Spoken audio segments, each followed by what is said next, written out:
Do you want to make slippers like these? Let me show you how. I'm Linda from Sew&Be Fabrics.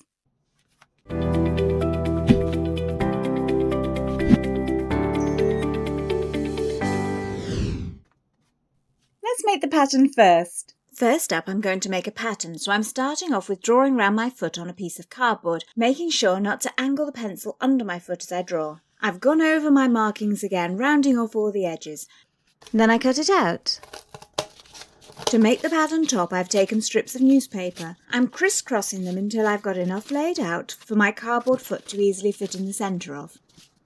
Then with my foot on top of the cardboard, I'm bringing the newspaper strips up and around my foot. I'm keeping the paper comfortably loose but not floppy. If you pull the paper too tight, you'll end up with tight slippers to match.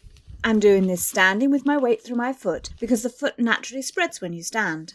If your balance is good and you have a sturdy low coffee table, this works well to put your foot on there and do it. Otherwise, see if you can get someone to help you. If you have to do it sitting, I'd just keep standing up at different points to check on your fit if it needs adjusting as you go with this. If you're making a pair of slippers for a child, you might want to add in some growing space. A good rule of thumb is to add around 1 centimetre, which is about 1/2 inch, to the length, and about 1/2 centimetre, which is about 1/4 inch, to the width. I'm only making a pattern for one foot, and I'll be flipping it over for the other side, but if you've got any issues with your feet that make them less symmetrical, you might want to make a pattern for each foot. Just make sure to mark them as left and right so it doesn't get too confusing. I've tried to keep my knee over my foot as I do this, and that means that the slipper shape that you get will be most comfortable for sitting and standing. I found that the easiest way for me to secure the pieces around the heel was to take a long newspaper strip around the back and to pop it underneath all the heel paper.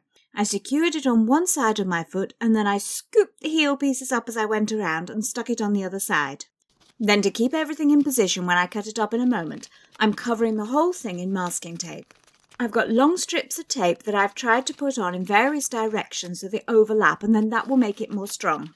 Be careful here not to squash your toes down as you bring the tape down like this, or you won't have room to wiggle your toes inside your finished slippers either. If your feet are prone to swelling, you might want to make your pattern around the time of day when they tend to be at their most swollen. Or, if you're making them to wear on holiday, keep in mind that feet tend to be slightly bigger in hot weather. If you usually need any insoles for foot support in your slippers, I'd put the insole over the cardboard before you wrap your newspaper, so you'll know they'll have the perfect amount of space inside for them too. I've drawn a rough line for where I want the slipper to come up to around my ankle, and then I've cut off the sides and the front, but no need to cut off the back just yet. Be careful with your snipping so that you don't catch yourself or your socks. I've lifted my paper up slightly as I cut to keep the scissor tips away.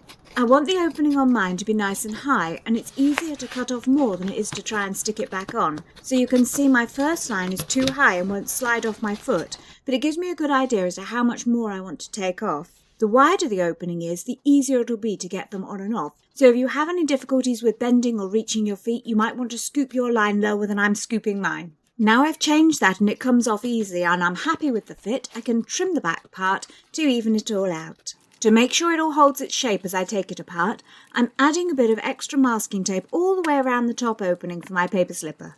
Now it's covered all the way over, I'm adding some markings to help me be able to line up my pieces again. I'm putting a line down the centre of the back, adding another in the centre of the toes, then again either side of the toes, making sure it covers both the top part of the slipper pattern and goes underneath the foot as well. I'm making a little cut with a knife right at the base of the slipper, level with about where my cardboard sole is.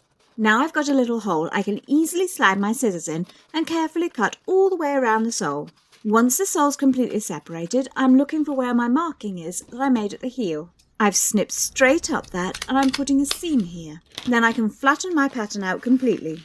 I've drawn around my pattern onto some stabiliser. I've smoothed off the line around the top of the foot. I've made sure to smooth off taking a little off rather than adding to make sure I can still get it on and off as I expect. Then I've transferred my markings onto the new pattern paper too. By copying my pattern onto partly see-through paper, you can see how easy it is for me to position the pattern perfectly on the cotton, so I can fussy cut the part I want to sit on the front of the slipper easily. Here's my cut-out pieces. I have a thin leather sole which I've cut about 1/2 centimetre, around 1/4 inch smaller than my sole pattern piece. I've cut 2 for each foot in this purple cotton with a seam allowance.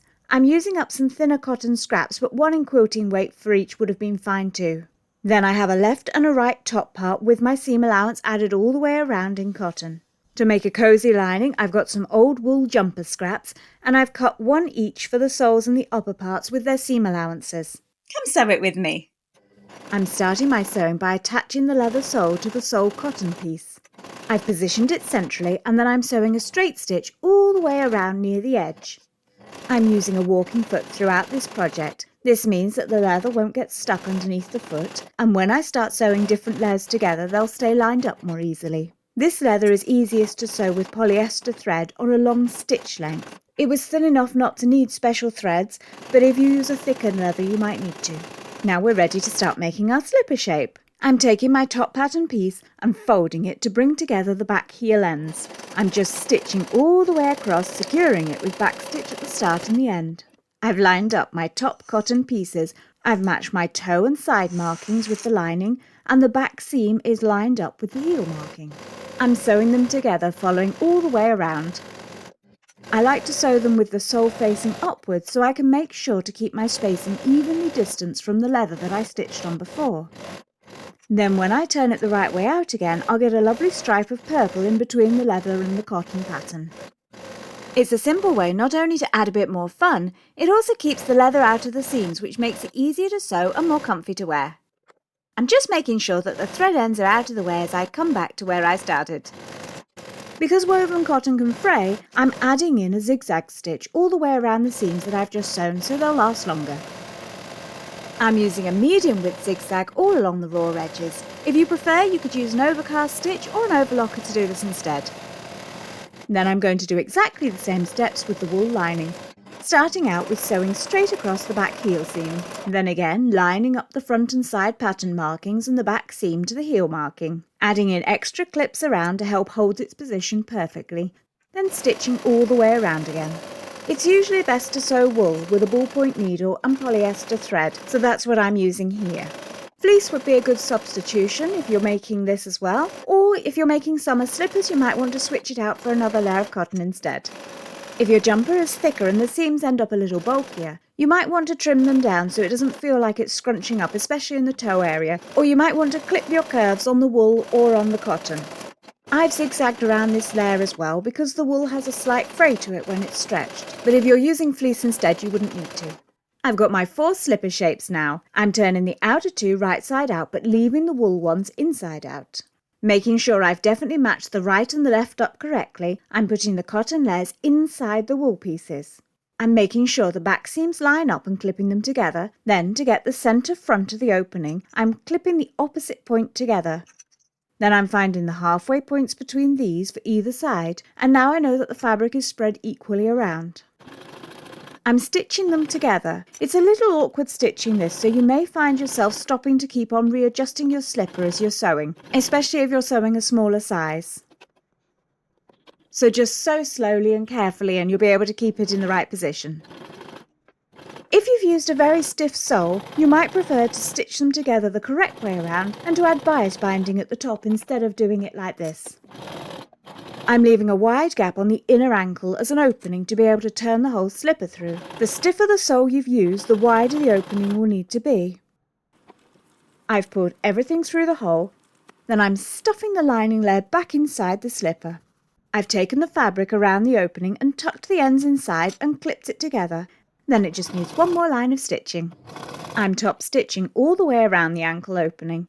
I've taken the removable front off my sewing machine so I can manoeuvre the slipper around more easily, but it's not essential to do that. This line of stitches helps to stop the lining and the cotton from shifting out of place, and it'll also stop the fabrics from fraying at the top seam and will close over that hole nicely that I turned the slipper through.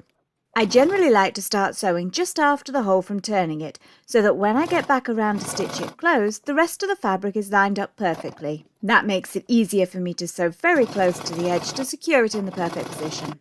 There! Then they're all done and ready to wear. Don't they look fab? And if you enjoyed this, don't forget to like and subscribe. Bye now.